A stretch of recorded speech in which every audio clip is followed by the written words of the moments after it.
Hi everyone, I just wanted to go over a little bit of a map right here with you when we talk about refugee and the chapters about Mahmoud. This is the city Aleppo where he is from in Syria, and then these are the bordering countries of Turkey, Lebanon, and Iraq, as well as the Mediterranean Sea, just to give you a frame of reference as you read. Mahmoud, Aleppo, Syria, 2015. Mahmoud Bishara was invisible, and that's exactly how he wanted it. Being invisible was how he survived. He wasn't literally invisible. If you really looked at Mahmoud, you got a glimpse under the hoodie he kept pulled down over his face. You would see a 12-year-old boy with a long, strong nose, thick black eyebrows, short, cropped black hair. He was stocky, his shoulders wide and muscular, despite the food shortages.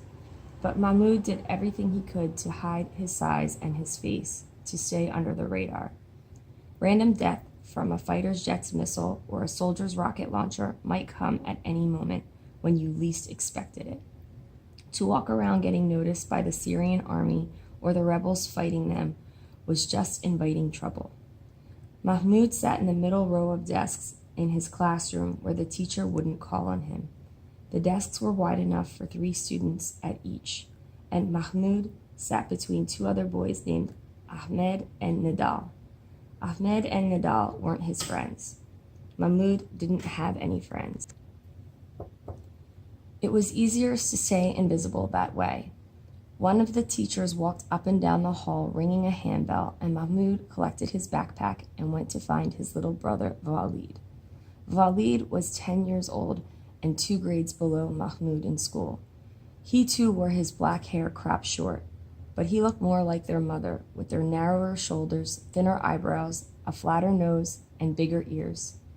His teeth looked too big for his head, and when he smiled, he looked like a cartoon squirrel. Not that Walid smiled much anymore. Mahmoud couldn't remember the last time he'd seen his brother laugh or cry or show any emotion whatsoever. The war had made Mahmoud nervous, twitchy, paranoid. It had made his little brother a robot. Even though their apartment wasn't far away, Mahmoud led Walid to a different route home every day. Sometimes it was the back alleys. There could be fighters in the streets who were always targets for the opposition. Bombed-out buildings were good too. Mahmoud and Walid would disappear among the heaps of twisted metal and broken cement, and there were no walls to fall on them if an artillery shell went whizzing overhead. If a plane dropped a barrel bomb, though, you needed walls. Barrel bombs were filled with nails and scrap metal, and if you didn't have a wall to duck behind, you'd be shredded to pieces.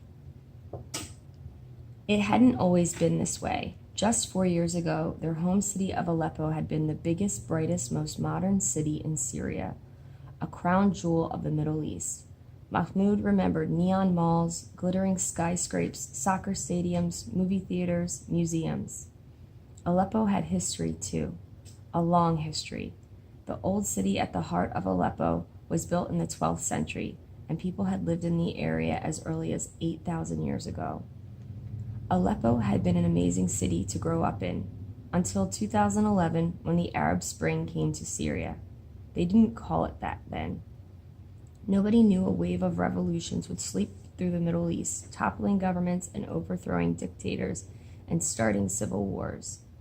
All they knew from images on TV and posts on Facebook and Twitter was that people in Tunisia and Libya and Yemen were rioting in the streets. And as each country stood up and said, "Enough," so did the next one and the next one, until the last Arab Spring came to Syria. But Syrians knew protesting in the streets was dangerous. Syria was ruled by Bashar al-Assad, who had twice been elected president when no one was allowed to run against him. Assad made people who didn't like him disappear forever. Everyone was afraid of what he would do if the Arab Spring swept through Syria. There was an old Arabic proverb that said, "Close the door that brings the wind and relax." And that's exactly what they did.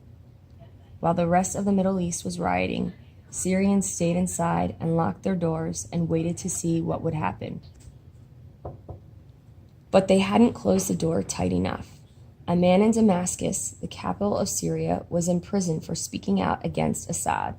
Some kids in Daraa, a city in southern Syria, were arrested and abused by the police for writing anti-Assad slogans on walls. And then the whole country seemed to go crazy all at once. Tens of thousands of people poured into the streets, demanding the release of political prisoners and more freedom for everyone. Within a month, Assad had turned his tanks and soldiers and bombers on the protesters, on his own people. And ever since then, all Mahmoud and Walid and anyone else in Syria had known was war. Mahmoud and Walid turned down a different rubble-strewn alley than the day before and stopped dead. Just ahead of them, two boys had another boy up against what was left of a wall, about to take a bag of bread he carried. Mahmoud pulled Walid behind a burned-out car, his heart racing. Incidents like this were common in Aleppo lately. It was getting harder and harder to get food in the city. But for Mahmoud, the scene brought back memories of another time, just after the war had begun. Mahmoud had been going to meet his best friend, Khalid, down the street, just like this one. Mahmoud found Khalid getting beaten up by two older boys. Khalid was a Shia Muslim in a country of mostly Sunni. Of mostly Sunni Muslims. Khalid was clever, smart, always quick to raise his hand in class, and always with the right answer. He and Mahmoud had known each other for years, and even though Mahmoud was Sunni and Khalid was Shia, that had never mattered to them. They liked to spend their afternoons and weekends reading comic books and watching superhero movies and playing video games. But right then, Khalid had been curled into a ball on the ground, his hands around his head while the older boys kicked him. "Not so smart now, are you, pig?" one of them had said. "Shia should know their place. This is Syria, not Iran." Mahmoud had bristled. The differences between Sunnis and Shias was an excuse. These boys had just wanted to beat someone up. With a battle cry that would have made a Wolverine proud, Mahmoud had launched himself at Khalid's attackers. And he had been beaten up as badly as Khalid. From that day forward, Mahmoud and Khalid were marked. The two older boys became Mahmoud's and Khalid's own personal bullies, delivering repeated beatdowns between classes and after school. That's when Mahmoud and Khalid had learned how valuable it was to be invisible. Mahmoud stayed in the classroom all day, never going to the bathroom or the playground. Khalid never answered another question in class, not even when the teacher called on him directly. If the bullies didn't notice you, they didn't hit you. That's when Mahmoud realized that together he and Khalid were bigger targets alone. It was easier to be invisible. It was nothing they ever said to each other, just something they each came to understand. And within a year, they had drifted apart, not even speaking each other as they passed in the hall. A year after that, Khalid had died in an airstrike anyway. It was better not to have friends in Syria in 2015. Mahmoud watched as these two boys attacked the boy with the bread, a boy he didn't even know. He felt the stirrings of indignation, of anger, of sympathy.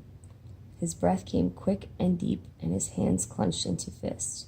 "I should do something," he whispered, but he knew better. Head down, hoodie up, eyes on the ground. The trick was to be invisible, blend in, disappear. Mahmoud took his younger brother by the hand, turned around, and found a different way home. Another important city I forgot to mention is actually Damascus. You look at it here, and it's referenced to Aleppo.